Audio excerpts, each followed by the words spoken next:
এঙ্গেজমেন্টের রাতেই কনের খুন হয়ে যায়। তদন্তের পর প্রাক্তন প্রেমিকার স্বামীর থেকে বদলা নেওয়ার এক শ্বাসরুদ্ধকর রহস্য বেরিয়ে আসে। হে বন্ধুরা, আশা করি সকলে ভালো আছেন। আজ আমি এক্সপ্লেন করব 2021 সালে মুক্তি পাওয়া দারুণ একটি ড্রামা থ্রিলার মুভি। মুভির নাম রাত বাকি হ্যায়। তো বেশি কথা না বলে ভিডিওতে লাইক দিয়ে শুরু করা যাক। মুভির শুরুতে রাজেশ নামের এই লোকটার কাছে একটা কল আসে। এরপরই সে ক্রাইম সিনে পৌঁছে যায়। রাজেশ সেখানে গিয়ে সেই এরিয়ার ইন্সপেক্টরকে বলে, এই কেসটা এখন থেকে আমিই সামলাবো। আর ইন্সপেক্টর সংগ্রামকে ডেকে বলে, এই ব্যারিয়ারগুলো সরিয়ে দাও। আর ফরেন্সিক টিমকে বলো তাড়াতাড়ি আসার জন্য। আর এখান থেকে কোনো খবর যেন বাইরে না যায়। এরপর রিসোর্টের ম্যানেজার শ্রীকান্ত রাজেশকে সেখানে নিয়ে যায় যেখানে খুন হয়েছে। রাজেশ বলে, স্যার 12টার দিকে এখানে এঙ্গেজমেন্ট পার্টি শেষ হয়েছে। এরপর 1টার দিকে জানা যায় কোনে ওয়ানির খুন হয়ে গিয়েছে। আর শ্রীকান্ত রাজেশকে ওয়ানির রুমটা দেখিয়ে দেয়। রাজেশ রুমের ভিতরে গেলে দেখে ওয়ানির গলা কাটা লাশ পড়ে আছে। এরপর সে বাইরে এসে শ্রীকান্তকে পাঠিয়ে দেয়। শ্রীকান্ত চলে গেলে রাজেশ রুমের ভিতরে গিয়ে কাউকে কল দেয়। কলের অপর পাশ থেকে সেই লোকটা ওয়ানির ফোন আর সেখানে ফুলের মধ্যে রাখা একটা নেম কার্ডকে সরিয়ে ফেলতে বলে। আর রাজেশও সেই লোকটার কথা মতো ওয়ানির ফোন আর সেই নেম কার্ডটি সরিয়ে ফেলে। এরপর বাইরে এসে সংগ্রামকে বলে, ফরেন্সিক টিম এসেছে। সংগ্রাম বলে 5 মিনিট লাগবে। এরপর রাজেশ সেখান থেকে চলে যায়। তখন সেই লোকটা আবারও কল দিলে রাজেশ বলে, আপনি যা যা বলেছেন তা সব করে দিয়েছি। সেই লোকটা কিছু একটা বললে রাজেশ আবারও সেই হোটেলে চলে যায়। রাজেশ ফিরে এসে জিজ্ঞেস করে, ফরেন্সিক টিম এসেছে? গ্যালট বলে, না স্যার। রাজেশ গ্যালটকে বলে, এটা একটা হাই প্রোফাইল কেস। শহরের সবচেয়ে বড় অ্যাক্টর খুন হয়ে গিয়েছে। পুরো টিম নিয়ে গেটে পাহারা দাও, কেউ যেন বাইরে যেতে না পারে। এরপর ভিতরে এসে সংগ্রামকে জিজ্ঞেস করে, সবার স্টেটমেন্ট নিয়েছো? সংগ্রাম বলে, না স্যার। রাজেশ বলে, সব গেস্টকে এখানে ডাকো আর তাদের ফোনগুলো নিয়ে নাও। রিসোর্টের ল্যান্ডলাইনের তারগুলো কেটে দাও, কেউ যাতে বাইরে কোনো কল করতে না পারে। সংগ্রাম চলে গেলে রিসোর্টের ম্যানেজার বলে, স্যার গেস্টদের মধ্যে একজন মিসিং। রাজেশ জিজ্ঞেস করে, কে মিসিং? শ্রীকান্ত বলে, স্যার ওয়ানি ম্যাডামের সাথে যার এঙ্গেজমেন্ট হয়েছে কার্তিক শর্মা, সে এঙ্গেজমেন্টের পর থেকেই মিসিং। তখন আমাদের কার্তিক শর্মাকে দেখানো হয়। সে রাস্তায় একটা গাড়ি দাঁড় করিয়ে বলে, ভাই আমি একটু সমস্যায় পড়েছি, আমাকে একটু লিফট দিবেন? একটু সামনেই নিয়ে আমাকে নামিয়ে দিন। অন্যদিকে রাজেশ সংগ্রামকে ডেকে বলে, পেট্রোলিং পুলিশদের অ্যালার্ট করে দাও আর পুরো শহরে নাকাবন্দি করে দাও, এই কার্তিক শর্মা যাতে কোনোভাবেই পালাতে না পারে। আর শ্রীকান্তকে সেখান থেকে পাঠিয়ে দিয়ে সেই লোকটাকে আবারও কল দেয়। রাজেশ বলে, গেস্টদের মধ্যে কার্তিক শর্মা নামের একজন মিসিং, তার সাথেই ওয়ানি কাপুরের এঙ্গেজমেন্ট হয়েছিল। হতে পারে ডেড বডি দেখে ঘাবড়ে গিয়েছে বা সেই খুন করেছে। আর সেই লোকটা কিছু একটা বললে রাজেশ কল কেটে দেয়। অন্যদিকে কার্তিক শর্মাকে সেই লোকটা বলে, সমস্যা যেহেতু এত বড় তাহলে পুলিশের কাছে যাও না কেন? কার্তিক বলে, না, আমি পুলিশদের ইনভলভ করতে চাই না। অন্যদিকে রিসোর্টে রাজেশ শ্রীকান্তকে জিজ্ঞেস করে, এই কার্তিক শর্মা কি অ্যাক্টর? শ্রীকান্ত বলে, না sir, Kartik Sharma murder mystery মুভির রাইটার। এরপর শ্রীকান্ত রাজেশকে কার্তিক শর্মার আইডি কার্ডের ফটোকপি দিলে রাজেশ সেটার ছবি তুলে পেট্রোলিং টিমকে পাঠিয়ে দিয়ে বলে, কোনোভাবেই যেন ও শহরের বাইরে যেতে না পারে। এরপর রাজেশ ওয়ানের রুমে গিয়ে ভালো করে চেক করলে সেখানে একটা ছুরি খুঁজে পায়। অন্যদিকে সেই লোকটা কার্তিক শর্মাকে একটা জায়গায় নামিয়ে দিয়ে বলে, আমার মনে হচ্ছে আপনি কোনো বড় একটা কাহিনী করে এখানে এসেছেন। আপনার সাথে থাকলে আমিও ফেঁসে যাব। আপনি যেহেতু পুলিশের কাছে যাবেনই না, তাহলে এখন আপনার সাহায্য করতে পারে একমাত্র রাজা সুজান সিং। রাজা সুজান সিংয়ের হাভেলি এখানে পাশেই। যদি মনে হয় আপনার সাহায্যের প্রয়োজন তাহলে তার কাছে চলে যাবেন। অন্যদিকে রিসোর্টে ফরেন্সিক টিম এসে পৌঁছালে রাজেশ জিজ্ঞেস করে, এতক্ষণ কোথায় ছিলে? দেখো একজন অ্যাক্টর মারা গিয়েছে, কোনো প্রকারের এভিডেন্স যেন হাতছাড়া না হয়। এরপর ফরেন্সিক টিম তাদের কাজে লেগে যায়। আর রাজেশ বাইরে বের হতে নিলে তার পায়ের নিচে কিছু একটা পড়লে রাজেশ সেটা হাতে নিয়ে দেখে একটা শার্টের বোতাম। অন্যদিকে কার্তিক শর্মা রাজা সুজান সিংয়ের হাভেলিতে গেলে সেখানের একটা লোক বলে, রাজা যেহেতু বাসায় নেই, আমি রানীজিকে ডেকে দিচ্ছি। এরপর রানী সেখানে আসলে কার্তিক রানীকে দেখে তো পুরোই হতবাক হয়ে যায়, কারণ এই রানী বাসুকি ছিল কার্তিকের প্রাক্তন প্রেমিকা। অন্যদিকে রিসোর্টে রাজেশ সংগ্রামকে বলে, এই কার্তিক শর্মার ফোনটি বারবার ট্রাই করতে থাকো আর সার্ভেলেন্স টিমকেও তার ফোন নাম্বার দিয়ে দাও। বলবে যত তাড়াতাড়ি সম্ভব কার্তিকের ফোনের লাস্ট লোকেশন বের করার জন্য। আর সেখানকে জিজ্ঞেস করে রিসোর্টের সিসিটিভি রুমে চলে যায়। অন্যদিকে রানী বাসুকি কার্তিক শর্মাকে ভিতরে নিয়ে আসে। কার্তিক জিজ্ঞেস করে, এটা তো সুজান সিংয়ের হাভেলি, তাহলে তুমি এখানে কি করছো? বাসুকি বলে, এই হাভেলিটাও সুজান সিংয়ের আর আমিও সুজান সিংয়ের। কার্তিক সেখান থেকে চলে যেতে নিলে বাসুকি বলে, 11 বছর পর তুমি ফিরে এসেছো, এখন আবার চলে যাচ্ছ? আমি তোমাকে এখন যেতে দেব না। এরপর বাসুকি কার্তিককে ভিতরে নিয়ে আসে। অন্যদিকে রাজেশ সিসিটিভি ফুটেজে কিছু একটা দেখতে পেয়ে রিহান নামের এই লোকটাকে সিসিটিভি রুমে ডাকে। রিহান হচ্ছে একজন প্রডিউসার, আর কার্তিক শর্মার ওয়ানি চোপড়াকে সেই প্রথম তার ফিল্মে কাজ দিয়েছিল। রাজেশ রিয়ানকে জিজ্ঞেস করে, তুমি তো প্রথম ওয়াইনের ডেড বডি দেখেছিলে তাই না? কিন্তু কিভাবে? রিয়ান বলে, আমি তাদের রুমের সামনে গিয়েছিলাম, দরজা খোলা ছিল আর আমি ভিতরে চলে যাই। ভিতরে গেলে দেখি ওয়াইনের লাশ পড়ে আছে আর কার্তিক সেখানে ছিল না। রাজেশ জিজ্ঞেস করে, তুমি এত রাতে সেখানে গিয়েছিলে কেন? রিয়ান কিছুই বলতে পারে না। এরপর রাজেশ রিয়ানকে জিজ্ঞেস করে, এ তোমার শার্টের বুতুম কোথায়? রিয়ান বলে, হয়তো কোথাও ছিঁড়ে পড়ে গিয়েছে। তখন রাজেশ তার পকেট থেকে সেই বুতুমটা বের করে বলে, তোমার শার্টের বুতুম ওয়াইনি চোপড়ার রুমে পাওয়া গিয়েছে, কিন্তু প্রশ্ন হচ্ছে এটা সেখানে গেল কিভাবে? রিয়ান বলে, আপনি কি বলতে যাচ্ছেন? তখন রাজেশ রিয়ানকে ধরে একটা সিসিটিভির ফুটেজ দেখায়। সেখানে রিয়ান ওয়াইনের সাথে জোর জবরদস্তি করছিল, আর কার্তিক এসে রিয়ানকে মারধর করে। রিয়ান বলে, আমি তখন নেশাগ্রস্ত ছিলাম, অনেকটা ড্রিঙ্ক করেছিলাম, এই কারণে পুরনো কিছু কথা মনে পড়ে গিয়েছে। রাজেশ জিজ্ঞেস করে, কি পুরনো কথা?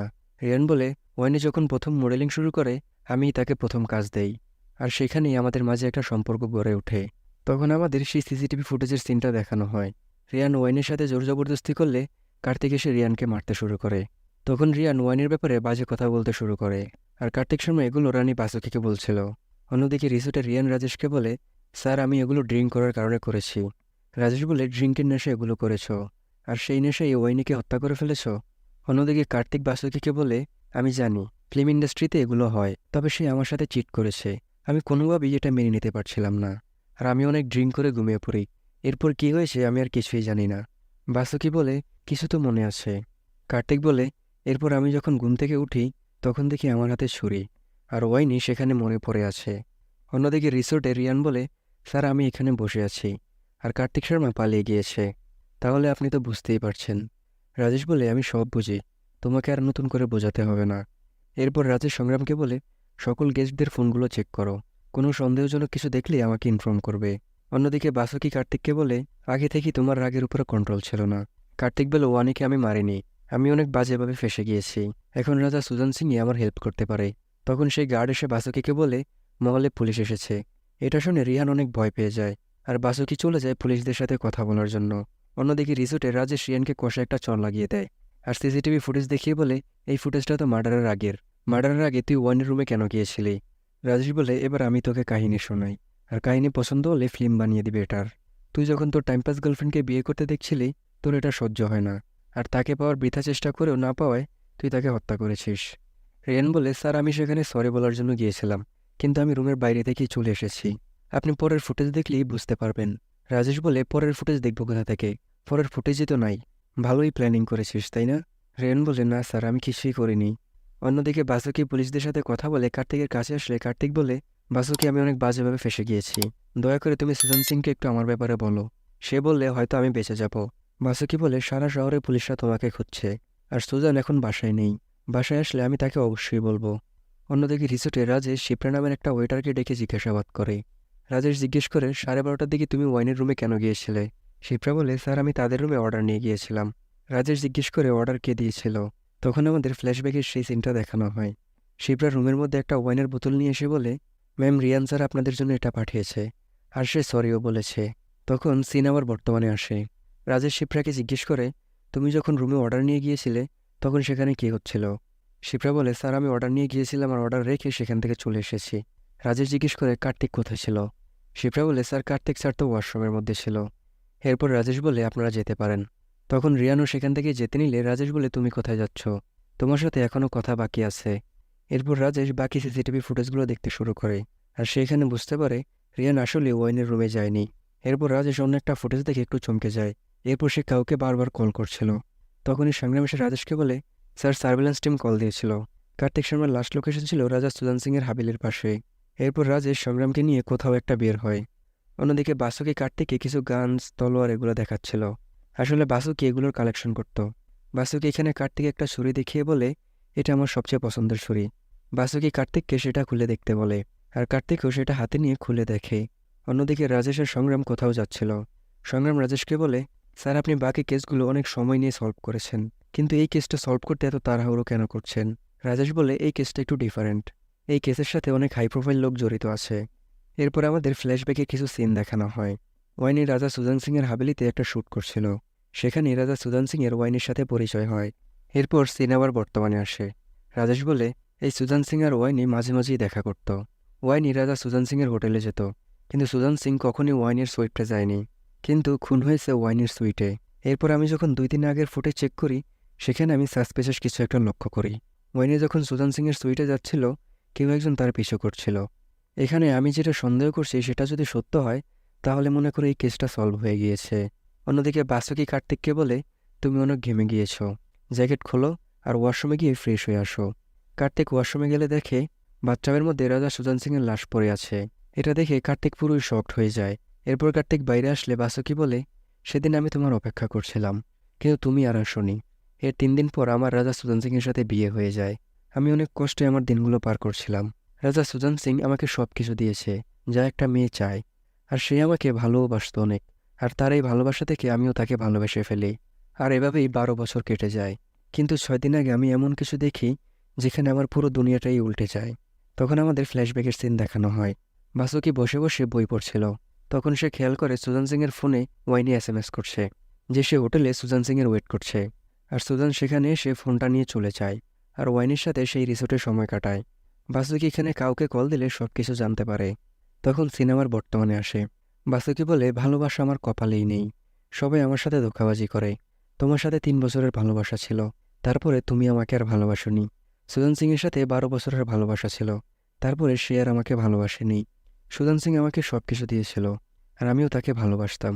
কিন্তু যখন আমি জানতে পারি সে আমাকে যার জন্য ঠকিয়েছে সে হচ্ছে তোমার ফিয়ন্সি, তখন আমি আর তাকে মাফ করতে পারিনি। তখন কার্তিক বলে, এমনটা কখনোই হতে পারে না। ওয়াইনি কখনোই আমার সাথে এমন করতে পারে না। বাসুকি বলে, ওয়াইনি চাইলেই তোমাকে সবকিছু বলতে পারত, কিন্তু সে তোমাকে কিছুই বলেনি। কার্তিক বলে, তুমি প্রথমে তোমার হাজবেন্ডকে খুন করেছো, আর এখন আমার সামনে কাহিনী বানাচ্ছ। বাসুকি বলে, কাহিনী বানানোর কাজ তো তোমার, রাইটার তো তুমি। আমি শুধু এন্ডিংটা রিরাইট করেছি। কার্তিক বলে, সত্য সত্য বলো, ওয়াইনিকে কে মেরেছে? বাসুকি বলে, আমি তখন ভাবতে শুরু করি, ওয়াইনি কেন আমার জীবনটা নষ্ট করে দিয়েছে। আমি বারবার কেন নিজেকে সাজা দিতাম। তখন আমাদের ফ্ল্যাশব্যাকের সিন দেখানো হয়। বাসুকি কাউকে কল দিয়ে জিজ্ঞেস করে ওয়াইনি কোন রুমে আছে। আর সেই রুমে তো সিসিটিভিও লাগানো আছে, তাই না? তখন আমরা দেখি বাসুকি শিপ্রার সাথে কথা বলছিল। এর মানে শিপ্রা বাসুকির সাথে মিলে আছে। শিপ্রা যখন বাসুকির রুমে অর্ডার নিয়ে গিয়েছিল, তখন সে লুকিয়ে জানালার দরজা খুলে দিয়েছিল। এরপর সিসিটিভি রুমে গিয়ে সিসিটিভি ক্যামেরাগুলো অফ করে দিয়েছে। এরপর বাসুকি আসে ওয়াইনের রুমে। সে ওয়াইনের কাছে এসে একটা ছুরি দিয়ে ওয়াইনের গলা কেটে দেয়। এরপর কার্তিকের কাছে যায়। কার্তিক সেখানে সোফায় ঘুমাচ্ছিল। বাসুকি সেই ছুরিটা কার্তিকের হাতে দিয়ে সেখান থেকে চলে যায়। তখন সিনেমার বর্তমানে আসে। বাসুকি কার্তিককে বলে, আমি এটা দেখতে চাইছিলাম, ওয়াইনের মৃত্যুর খবর শুনে সুজান কেমন রিয়েক্ট করে। তখন সিনেমার ফ্ল্যাশব্যাকে যায়। সুজান যখন জানতে পারে ওয়াইনি মারা গিয়েছে, সে একটু শকড হয়ে যায়। আর রাজা সুজান সিং রাজেশকে কল দিয়ে বলেছিল ওয়াইনের ফোন আর সেই বুকে থেকে নেমটেকটা সরিয়ে ফেলার জন্য। তখন বাসুকি এসে সুজানকে বলে, কি হয়েছে? ওয়াইনের মার্ডার হয়ে গিয়েছে, তাই না? সুজান জিজ্ঞেস করে, তুমি কিভাবে জানো? বাসুকি বলে, কারণ ওয়াইনিকে আমিই মেরেছি। সুজান বলে, তুমি এটা কি করেছ? তুমি কি পাগল হয়ে গিয়েছ? এরপর সুজান সিং রাজেশকে কল দিয়ে বলে, এখনই সেই রিসোর্টে যাও, ওয়াইনের মার্ডার কেস আর তদন্তের দায়ভার তোমার হাতে নাও। তখন বাসুকি সুজানকে জিজ্ঞেস করে, ওয়াইনের মধ্যে তুমি কি এমন দেখেছ? তুমি কেন আমাকে ধোকা দিয়েছ? আর বাসুকি এখানে সুজান সিংকে হত্যা করে ফেলে। এরপর সিনেমার বর্তমানে আসে। কার্তিক বাসুকিকে জিজ্ঞেস করে, ওয়াইনি আর সুজান যদি অপরাধী হয়, সেই হিসেবে তো আমিও অপরাধী। তাহলে তুমি আমাকে কেন ছেড়ে দিয়েছ? বাসুকি বলে, কারণ আমি তোমার সাথে দেখা করতে চেয়েছিলাম। আমার এটা জানার অনেক ইচ্ছা ছিল যে তুমি কখনো আমাকে ভালোবেসেছ কিনা। এই কারণেই তো সেই লোকটাকে পাঠিয়েছিলাম তোমার হেল্প করার জন্য। আসলে মুভির শুরুতে যে ট্যাক্সি ড্রাইভার কার্তিকের হেল্প করেছিল, সে আসলে বাসুকিরই লোক ছিল। বাসুকি প্রথম থেকেই কার্তিকের উপর নজর রাখছিল। আর বাসুকির কথাই সেই লোকটা কার্তিককে সুজান সিংয়ের হাভেলির কাছে এসে নামিয়ে দেয়। এরপর কার্তিক বাধ্য হয়ে সুজান সিংয়ের হাভেলিতে আসে। তখন কার্তিক বাসুকির গলা চেপে ধরে বলে, তুমি যা কিছু করেছো তোমার সাজা আমি তোমাকে দেব। বাসুকি বলে, চেষ্টা করে দেখো যদি পারো, পুলিশ এখনই আসবে। তুমি যাই করো না কেন, তোমাকে তো জেলে যেতেই হবে। আর আমি তোমার সাথে দেখা করতে চেয়েছি এই কারণে, যাতে তুমি জানতে পারো তোমাকে এই শাস্তিটা কে দিয়েছে আর কেনই বা দিয়েছে। কার্তিক বলে, তুমি এমন কিছুই করতে পারবে না। বাসুকি বলে, আমি সবই করতে পারবো, আর করবও। আমি পুলিশকে যে গল্প বলবো, পুলিশের সেটা তোমার গল্পের চেয়ে বেশি সত্য মনে হবে। মনে আছে সেই ছুরিটা যেটা তুমি ছুঁয়ে দেখেছিলে, আঙুলের ছাপ ছেড়ে দিয়েছ না সেই চাকুতে, সেটা দিয়েই তো মেরেছিলাম সুজানকে। কার্তিক এগুলো শুনে বাসুকিকে মারতে গেলে রাজেশ আর সংগ্রাম সেখানে এসে পড়ে। তারা এসে কার্তিককে গ্রেফতার করে নেয়। বাসুকি বলে, সুজান সিংয়ের লাশ ওয়াশরুমের মধ্যে পড়ে আছে। আর পুলিশ সেখানে কার্তিককে গ্রেফতার করে নিয়ে যায়। এর কিছুদিন পর বাসুকি একজন প্রডিউসারকে কল দিয়ে বলে, আমার কাছে একটা গল্প আছে, আর আমি চাই আপনি সেটা দিয়ে একটা ফিল্ম বানান। এর মানে হচ্ছে বাসুকি এখন এই গল্পটা দিয়ে একটা ফিল্ম বানাবে। বাসুকি এখানে বারবার ধোঁকা খাওয়ার পর তার সমস্ত ভালোবাসা ঘৃণায় পরিণত হয়। আর এই কারণে সে তার প্রাক্তন প্রেমিক আর তার হাজবেন্ড থেকে বদলা নেয়। আমাদের উচিত যারা আমাদেরকে ভালোবাসে তাদেরকে অবহেলা না করে তাদেরকে ভালোবাসা। কারণ যত যাই হোক না কেন, ভালোবাসার মানুষটিকে হারাতে দিতে নাই। তা না হলে সারা জীবন শুধু আফসোস করেই যেতে হয়। যাই হোক, ভিডিও কেমন লেগেছে কমেন্টে জানাতে ভুলবেন না। জানি না কতটুকু ভালো এক্সপ্লেন করতে পেরেছি, তবে আমি আমার সর্বোচ্চ চেষ্টা করেছি ডিটেলসে এক্সপ্লেন করার জন্য। আজকের মতো এখানেই বিদায় নিলাম। দেখা হবে নতুন কোনো ভিডিওতে। ততদিন সবাই ভালো থাকবেন।